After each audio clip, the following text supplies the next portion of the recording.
I'm going to take this one right here, the one that we have on screen. Anna Muzichuk versus Vaishali Rameshbabu. We just switched away, Fabiano Caruana and Liren. But I think that that game between Anna and Vaishali is going to give us some fire on board. Couple of super aggressive and dynamic players there. So Caruana and Liren play each other. We get something that looks like this. This line is on the board all the time with these guys. Yeah, and I see the attraction for Fabiano. Firstly, look at the clock. He's up 35 minutes. Huge time advantage, yeah. Huge, Anna. Basically, Ding, his whole career, he's had one repertoire, or at least since he reached the elite. He's pretty much played e5 against e4. He, against the Italian, loves putting the black pawn on a5, and it often leads to this exact position. So for Fabiano, who loves kind of deep research in the opening, he could have predicted this. I'm pretty sure he studied it. It was on his laptop this morning. Ding, however, despite the fact it's still a well-known position, he's tanked. And I was going to say there's two plans for black. You have the bishop pair. Opening things up would make a lot of sense. So d5, the other option was f5. Very tempting move. That would have led to a lot of theory as well. But yeah, odd. It feels like mind games. Ding, notably in his World Championship match against Jan Nepomniachtchi, barely played this his e4, e5 repertoire. He was dallying with the French and all sorts of nonsense. Nonsense? Why would you play the French? Nonsense? Come on. What? Come on. Why did you do that? Fabi, responding so quickly. David, sorry for cutting you off, but I didn't expect him to move immediately. I wanted to ask you on d5 and to show on the board that the e5 pawn was not hanging because f2 is hanging too, but Fabi doesn't care because he is just still so much in his preparation. He is instantly making a response to the pawn push. 4 pawns in the center. It's looking beautiful, that cube of pawns, but what is going on here immediately, the forcing lines, David? Yeah, maximum tension, I guess. I'll jump in and you can highlight your point actually. The first variation you mentioned, Anna, just one turn ago. If Fabi wasn't so well prepared, clearly studying with computers here, then he might have been tempted to take this pawn. But talk us through that variation. Oh, it's just, of course, I'm a pawn grabber, so I always look at the hanging pawns, but this is not hanging exactly because once black takes back on d5, white attempts to capture the pawn twice on e5, but our pawn on f2 will be hanging too because this e2 rook is key in protecting the pawn, so you cannot just wander away and grab a pawn. You will give up your f2 pawn, and the white king is struggling with the consequences. Only 2 pawns around the king. The pair of bishops targeting it, it will start looking more in favor of black, clearly, I think.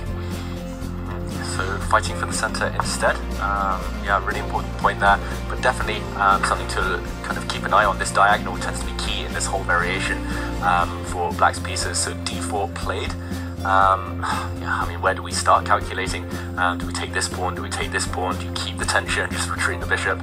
I'm inclined to look at captures and the more forcing ones first. So if I were playing this game with a fresh set of eyes, as Ding seems to be doing, then I would want to take this pawn on e4, threaten this knight.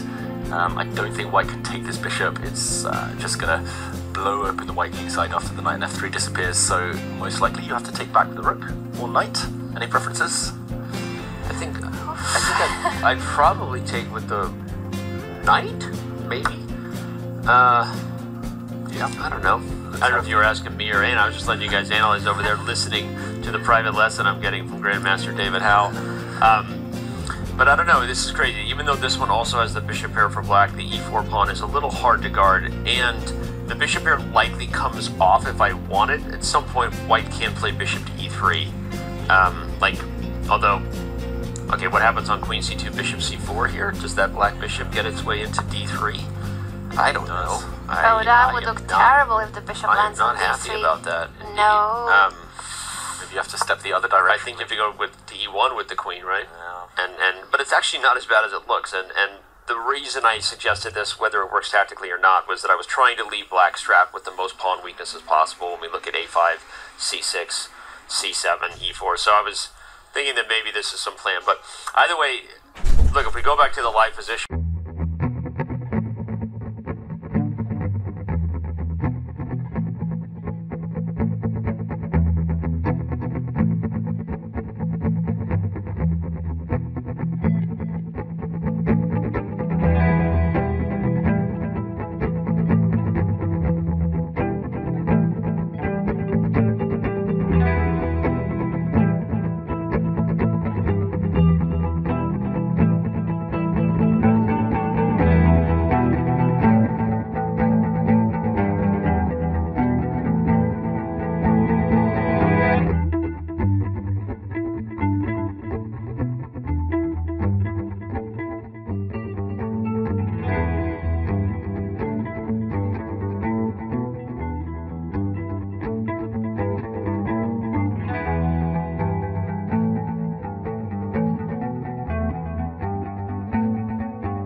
let's jump in.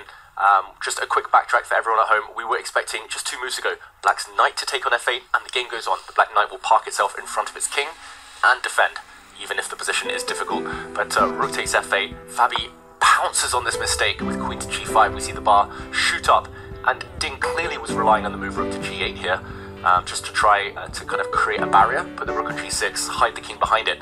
But I think what he's missed is that after queen h4 check, the black king has nowhere good to go. If you step forward, you simply get tracked down, hunted down. The white rook will step up and across. If you step to the side, now sacrifice, blow open the black king, and wow, in this position, the black king has to choose its own poison here. If you step back, if you step forward, you get forked. If you step back, a hit on the black queen and checkmate incoming.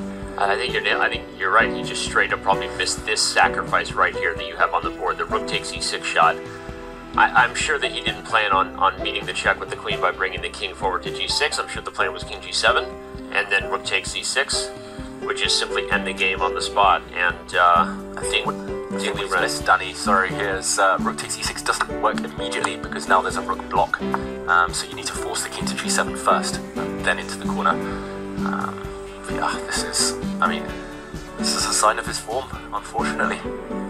It's a very sad story for the reigning world champion. Great news for Fabiano Caruana, who started this round at the bottom of the standings, but as we mentioned, with a classical win is rewarded with 3 points, so he could actually be leading the tournament if things go well for him on the other boards as well. But so far, it seems like this game, I don't see how he could spoil it. Yesterday he spoiled his game against Firouzja because it was an Armageddon and time scramble, but this is a classical game with Fabiano on 35 minutes.